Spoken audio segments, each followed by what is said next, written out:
Good afternoon, everybody. This is Burke Lyle again. And news breaking just last night. Ryan Tannehill has signed a 4-year, $18 million contract with the Tennessee Titans. And Ryan Tannehill is back in Tennessee. And he will be their quarterback for the next 4 years. And that is their option. You know, they went 7-3 with Ryan Tannehill. And they made a run all the way to the AFC Championship game before losing to the Chiefs. And this is their quarterback, which is just a dramatic change. Since you go back a year ago, Ryan Tannehill, he is the quarterback of the Dolphins for 7 years. He is traded to the Titans. He is the backup to Marcus Mariota.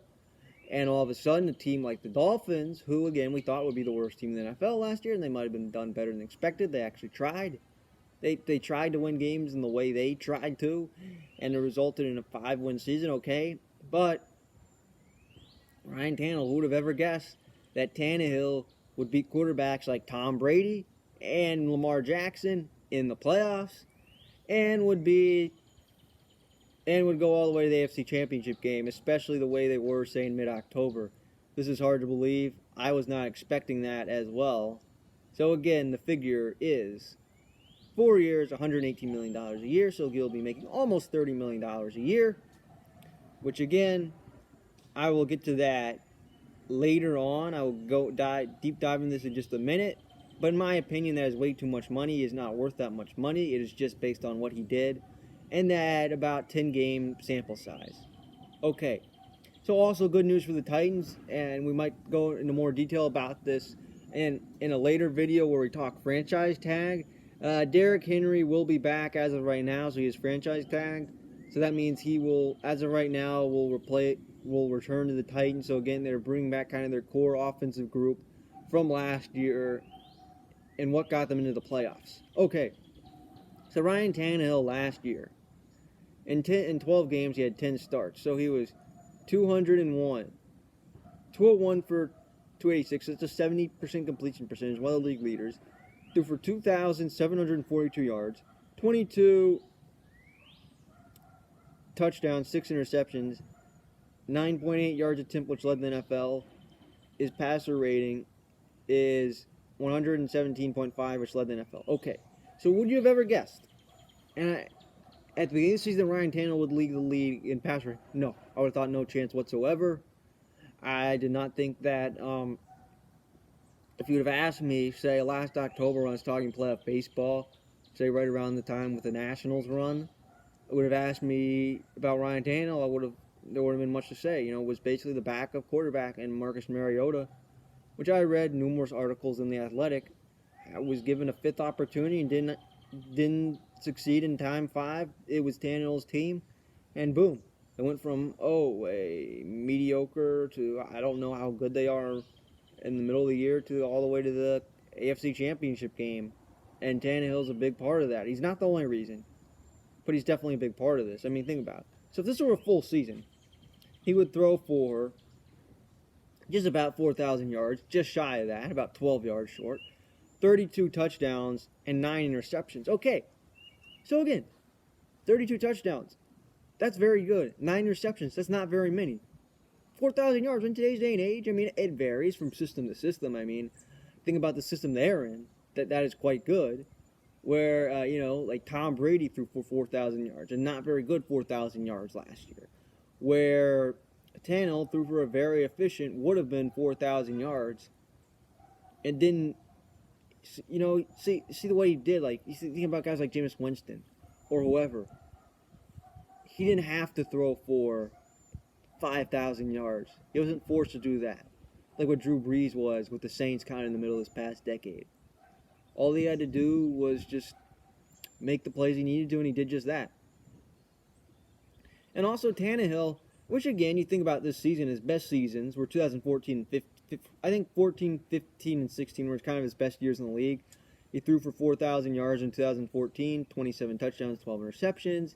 Then 4,208 passing yards, 24 touchdowns, 12 interceptions in 2015. So in each season, you think about what Tannehill did this year. Again, so you think about what Tannehill did this year. 300 passes. Those years, almost 600 passes, right? So he threw for, this year, exactly, I think it was like 588, 590 for the exact number. So again, in those prior years, he threw twice as many passes, and granted, he started 10 games, not 16. But the rate he was throwing was a lot higher, so he was on mediocre Dolphins teams during that time.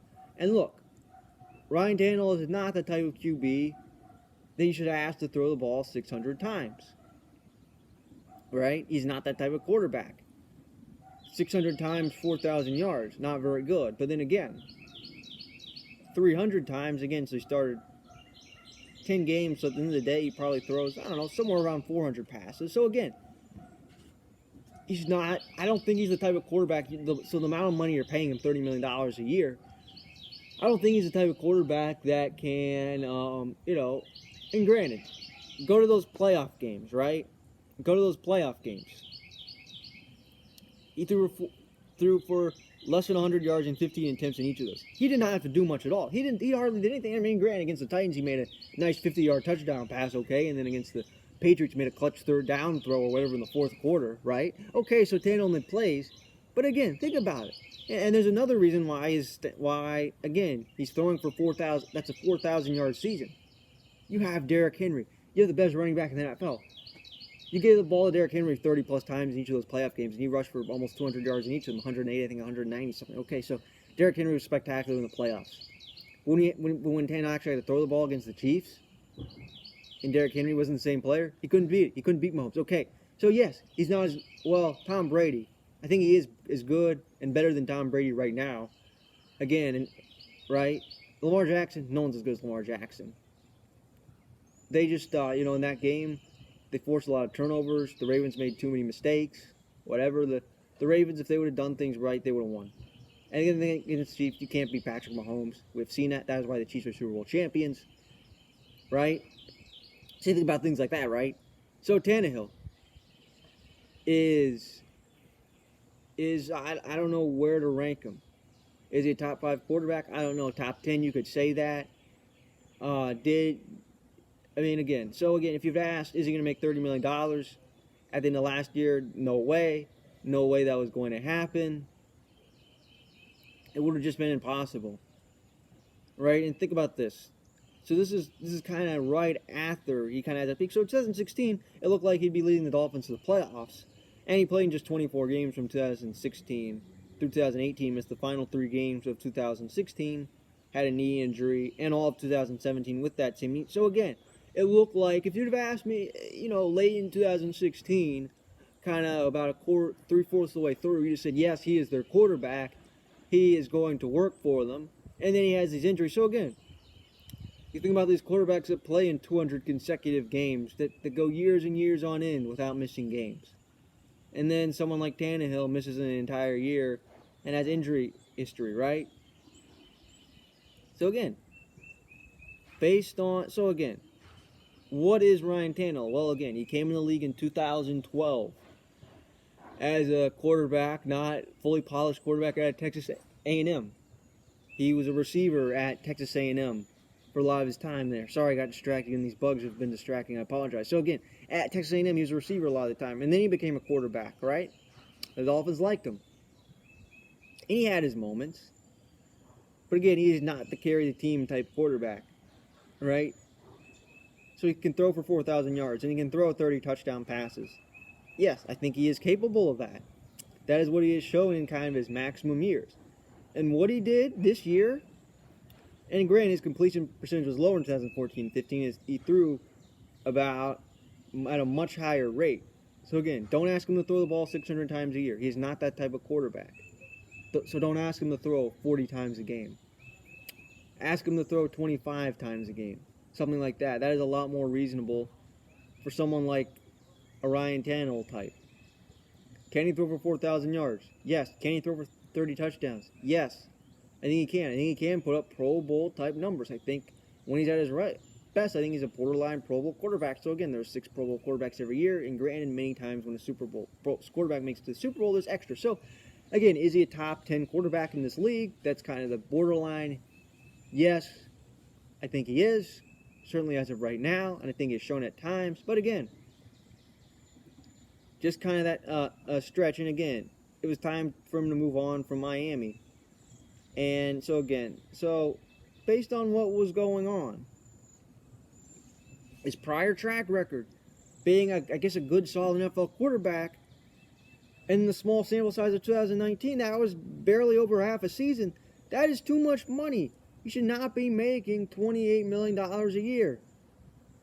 I'd say he's worth about $20 million a year, but that's not how the league works.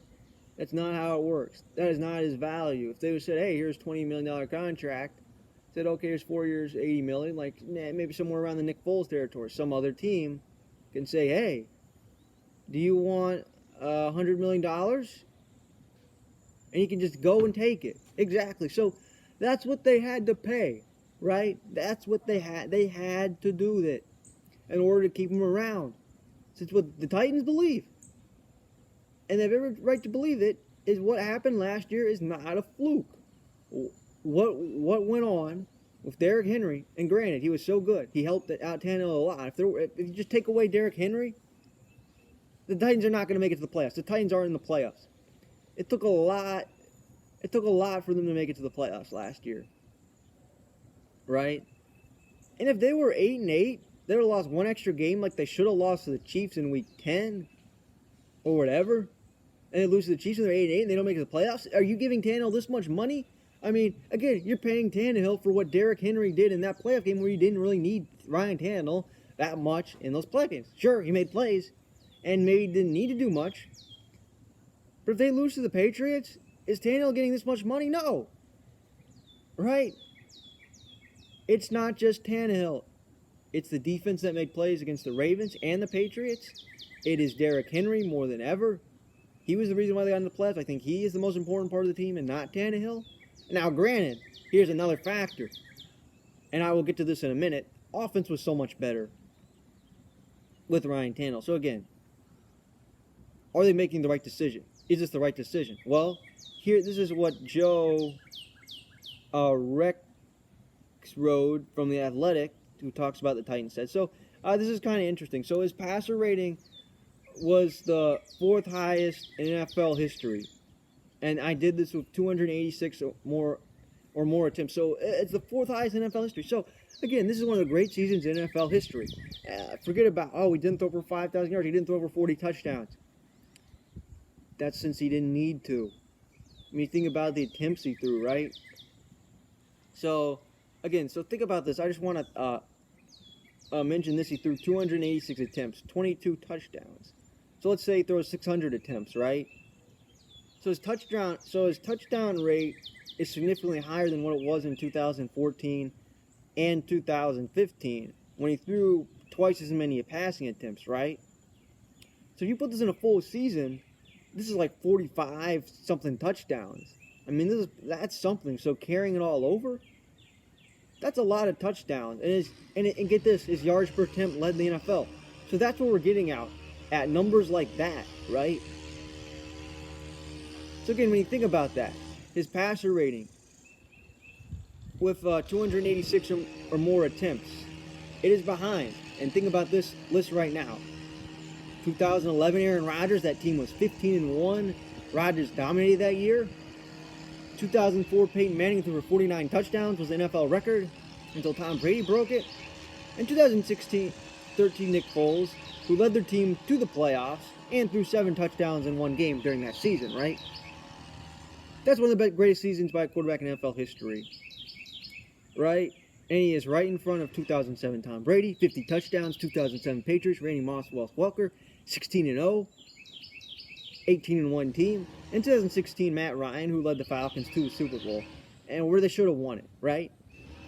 So this is one of the great seasons in NFL history. So again, yes, that's a reason for it, right?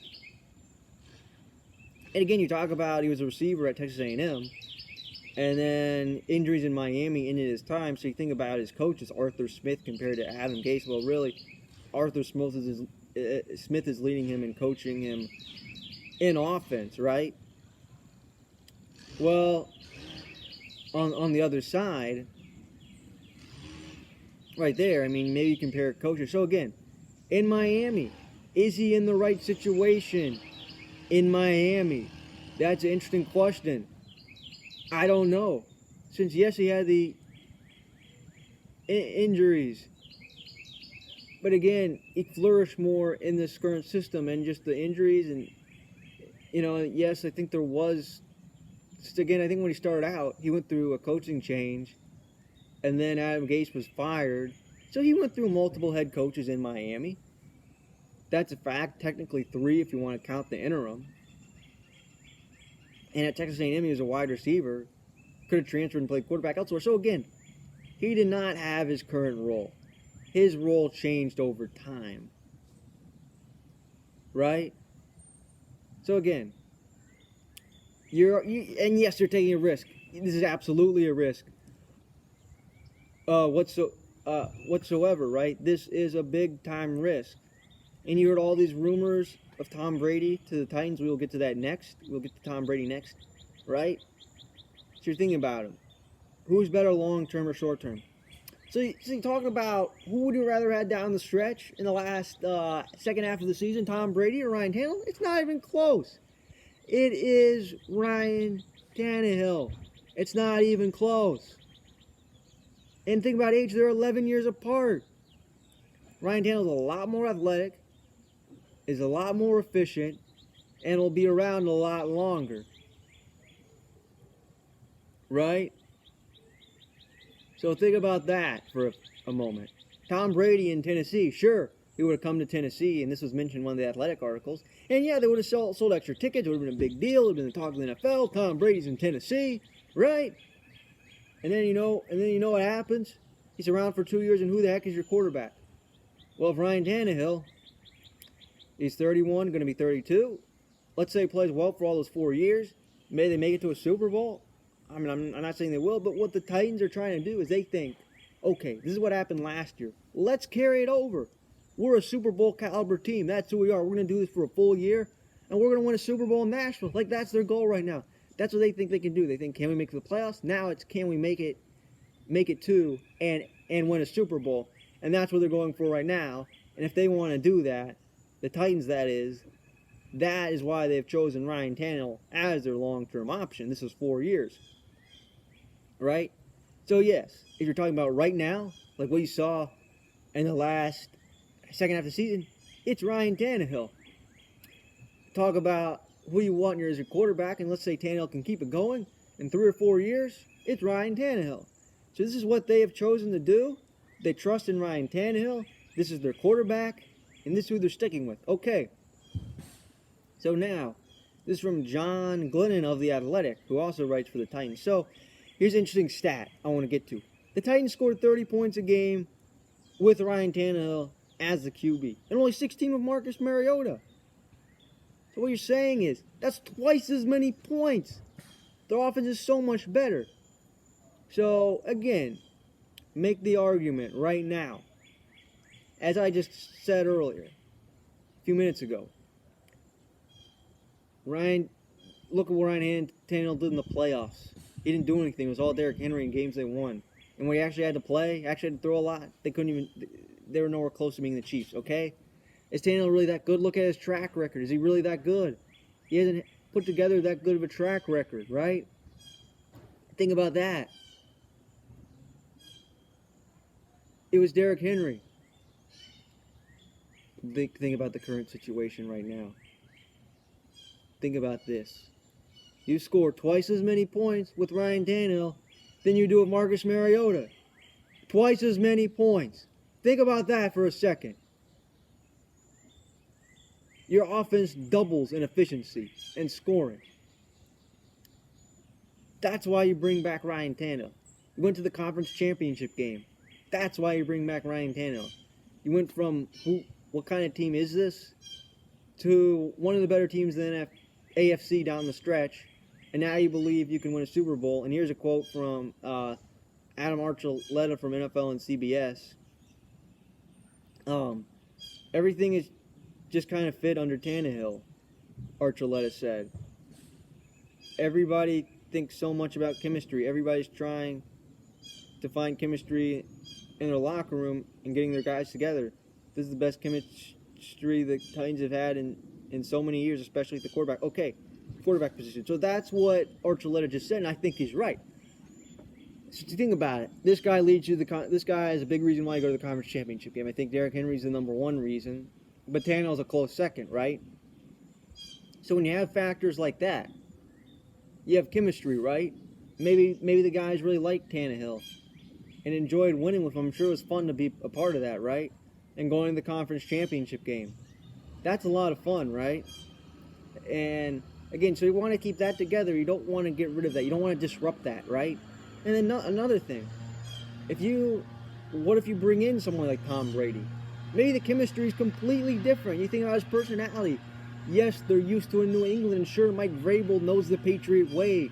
He was a teammate of Tom Brady for so many years, right?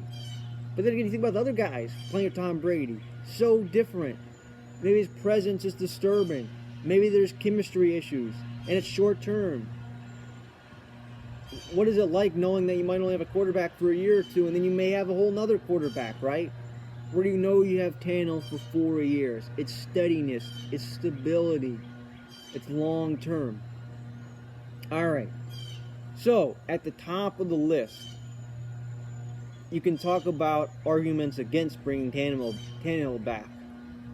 You thought about his years in Miami, his maximum production in Miami, right? Injuries in Miami. Missing 19 consecutive games with injuries. His prior track record. Never being completely the guy. Playoff performance. Arguments for his passer rating. Maybe it's the coaching. Maybe the coaching in Tennessee is so much better. And Arthur Smith.